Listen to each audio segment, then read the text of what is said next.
In this video, I'm showing you that the residual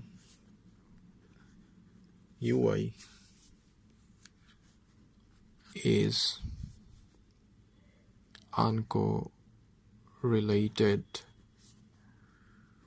with xi, which is our independent variable. So how to prove this? This is the fifth portion of third numerical properties of OLS. This means it is a part of third numerical properties, but this is the fifth one. Okay, so if you still don't know about the numerical properties of OLS, please check the link below in the description box. Hope you will get idea about the numerical properties of OLS.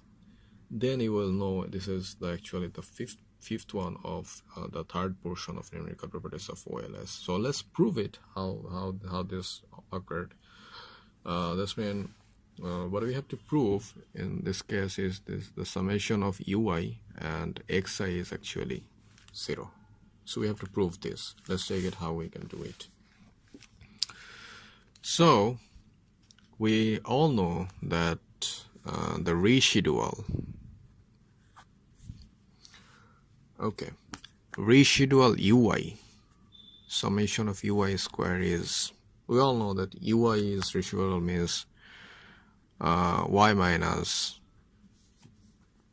y hat. This is what residual. So if you add summation and square, so it would be like this.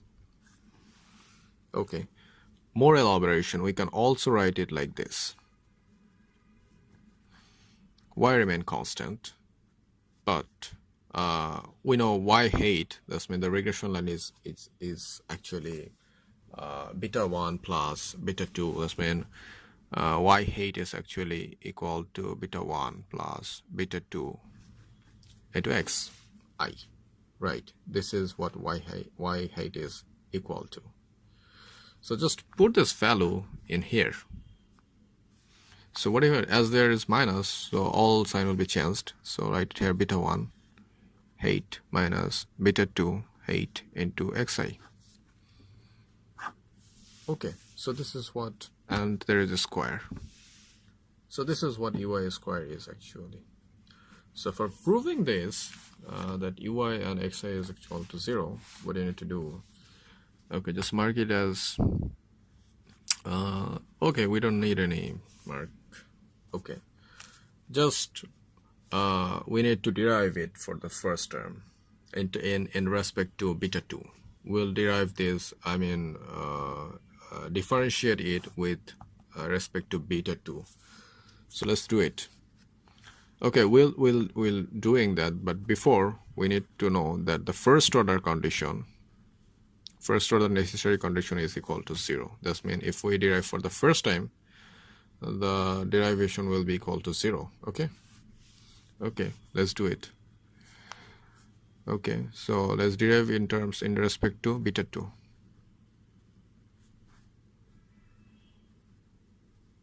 Okay, beta 2 is, which is equal to it is the method of n. We are differentiated with in respect to beta 2.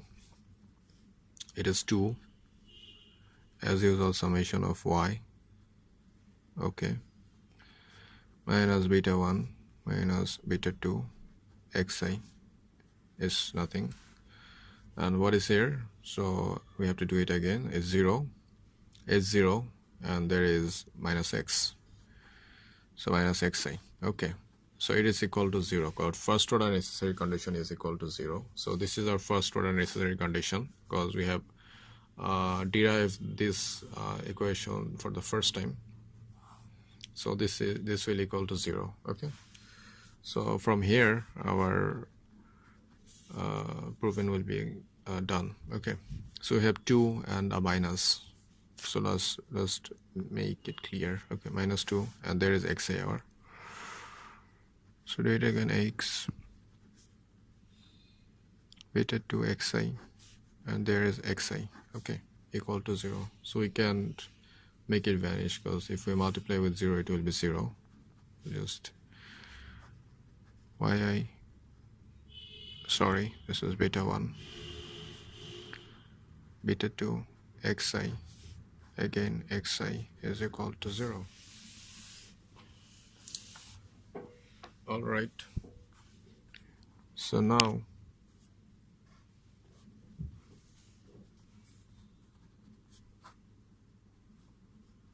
keep the y standby and